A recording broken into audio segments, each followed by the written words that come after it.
नमस्कार, प्रणाम भैया। हम सब जनी के पैर छू के प्रणाम करतनी। आज कुछ लोग यूट्यूबर बाढ़ लो, वो लोग के बारे में हम बताओ तनी, वो लोग कैसे जातिवाद के बढ़ावा देता लो। तो आज हम सुबह में एगो वीडियो देखनी है।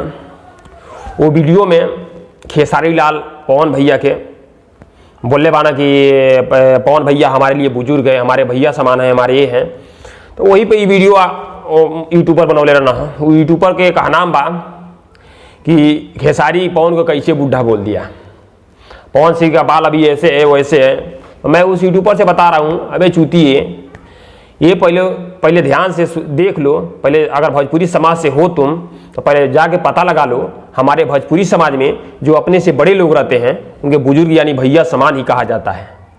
यानी खेसारी लाल के लिए पवन सिंह भैया समान है, बुजुर्ग हैं उनसे, तो इसलिए उनको बुजुर्ग भैया समान बोले हैं, ठीक है। और जो हम हैं, हमारे लिए चाहे अदर मतलब उनसे छोटे लेवल के हैं खेसारी लाल से, उनके लिए खेसारी लाल बुजुर्ग आदमी है, भैया समान है। अगर दिमाग हो तो एक बार भोजपुरी देहात से अगर बिलोंग करते हो तो भाई पता लगा लो कि अपने से बड़े लोग को बुजुर्ग भैया समान बोला जाता है, ठीक है। हमारा भाई तो है, अगर हिंदी हो तो हिंदी में समझा रहे हैं, अगर देहाती हुआ तो कोनो बातों नहीं समझ गई लोग कि देहात में क्या कहल जाला, ठीक बा हमारे भाई। और क्या कहता लोग, हाँ ये कहता लोग कि राकेश गुंजन सिंह, रितेश पांडे और खेसारी लाल जातिवाद कराते हैं, जाति पे गाना गाते हैं। तो हमारे भाई लोग ये हम बताते नहीं जातिवाद के कहल जाला, इतना बस बता दो। जातिवाद ओके कहल जाला जौन आपन जात के ऊंचा देखा के कोनो और जात के बारे में बुरा बोलल, गरियावल, फालतू बोलल, ओके जातिवाद कहल जाला। लेकिन ये बता दो गुंजन सिंह चाहे रितेश पांडे चाहे पवन सिंह चाहे खेसारी लाल कोनो जात के गरियौले बाढ़ लो चाहे बुरा बोलने बाढ़ लो, वो अपने जात के बारे में अपने कुल के बारे में कुछ कर लो, उसे तो हो लो से का मतलब ना बता दो हमारे भाई। मान लो एक तरफ से हम तो लोग के आम बात में आम पब्लिक तरह हम समझाओ तो लोग के कि हम जिला से माना हम गांव से बानी, अगर हम गांव में बानी तो हम गांव के नाम लें कि हमारे गांव यहाँ के है, हम यहाँ के बानी। अगर हम जिला से बाहर जाता नहीं, मानो एक तरफ से मान लो खेल के माध्यम से समझ लो, अगर जिला स्तरीय हम खेल खेलता नहीं तो हमारा नाम के हुई कि हाँ ये देवरिया जिला के था, देवरिया जिला के एक लड़का था, यहाँ तक आया था। अगर हम उत्तर प्रदेश मतलब स्टेट से खेलता नहीं, एथी से खेलता नहीं, तो मैं आई कि हाँ उत्तर प्रदेश से था एक लड़का, उत्तर प्रदेश, तो उत्तर प्रदेश का नाम होगा। और उसी तरह अगर देश से बाहर जाएगा तब नाम होगा कि हाँ एक लड़का था मतलब देश का, हिंदुस्तान का लड़का था। तो वही तरह बाबू भैया जे तरह हमनी के बानी के पहले तो कुल के नाम आदमी लिहल बेकार चीज ना है, कुल पे अपने गाँव में जाई ना कि चला हमारे कुल के प्रचार होता। रितेश भैया भैया चाहे केहू भाई, पवन भैया चाहे खेसारी भैया अपने कुल के भाई जात जिस जो जात से बाना प्रचार करता उसे का मतलब भाई, तो लोग का दिक्कत बाटे उनके प्रचार कर भाई अपने जात के। अगर तोके बुरा कहे, तोहरे जात पे बुरा गाना बनावे, खराब बनावे, तब उसे कहल जाला जातिवाद कहल जाला कि हम अपने जात पे बढ़िया बनावत नहीं, दूसरे जात के गाली, ओके जातिवाद कहल जाला, ठीक बा। ये तरह से कहा हमारे श्री राम के नाम लियल के वो अगर डायलॉग श्री राम के गाना गाओ तो तब तो वो जातिवाद भाई ना, ये गलत बात बाटे। ओके जातिवाद ना कहल जाला, ओके अपने कुल के अपने थी के मतलब नाम होता, नाम बनावल जाता, ओके कहल जाला कि मतलब हाँ अपने कुल के अपने नाम ले रहा है बंदा, लड़का अपने कुल का नाम रोशन कर रहा है, उसे ये कहा जाता है। इस तरह तो हमारा लग रहा है कि हिंदू धर्म में बराबर से राम का गाना निकलते तो हम लोग हिंदू सब जातिवाद कर रहे हैं। गलत बात है बाबू, ये सब गलत बात है, ठीक है। अगर समझदार होंगे तो समझ जाएंगे। और रही बात कुछ यूट्यूबर हैं, उनके लिए मैं कहना चाहता हूँ, बाबू भैया ये तो बढ़िया नाकत बाढ़ लो, पवन खेसारी लड़ा के ही बढ़िया नाकत बाढ़ लो, तो लोग ये नहीं खे बुझात तो लोग व्यूज और सब्सक्राइबर के चक्कर में कितना बड़ा जातिवाद होता, एक ही जातिवाद कहल जाई, तो ई लोग कराओ तो लोग जातिवाद कहल जाई कि पवन खेसारी के चक्कर में कितना बढ़न जातिवाद होता है। ये लोग वीडियो बना के तो लोग आपस में जाति के, जनता के, राजपूत समाज के, यादव समाज के, मतलब अदर समाज के लावत तलो, बहुत बढ़न बेकार बा, बहुत बुरा होता।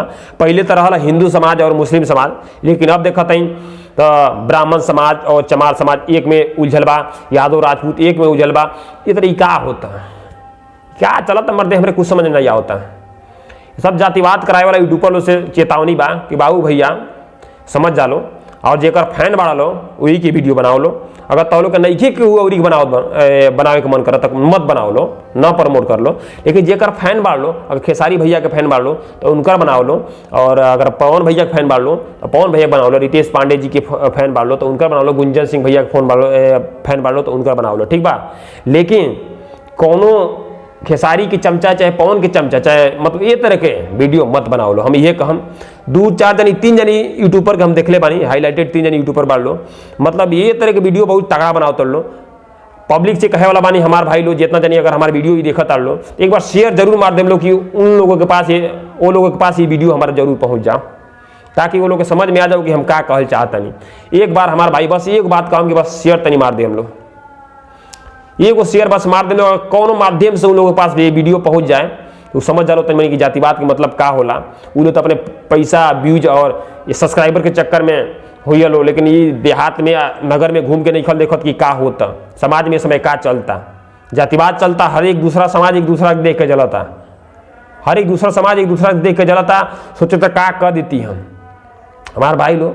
हम ये कहम कि अब जौन पवन खेसारी जौन नारा बा एक छोड़ के अब ये तरह जयकार लगाओ लो, ये तरह नारा लगाओ कि पवन खेसारी सब पे भारी, तब अच्छा लगी, हम को सुनने में अच्छा लगी, आप लोग के सुनने में अच्छा लगी। हमारा भैया बस तो लोग पैर छू कहता नहीं, जातिवाद छोड़ दलो। और हई खेसारी भैया के संग बात तेरे मेरे दरमियान एक देख लो, ट्रेंडिंग पे ले आओ लो, पवन भैया के संग बा करेंट दोनों के ट्रेंडिंग में ले लो। अब तो लोग खुशी मतलब खुश रहे चाहिए, खुशी मनावे के चाहिए कि हमारे भोजपुरी के 2 कलाकार हिंदी में पहुंच गए।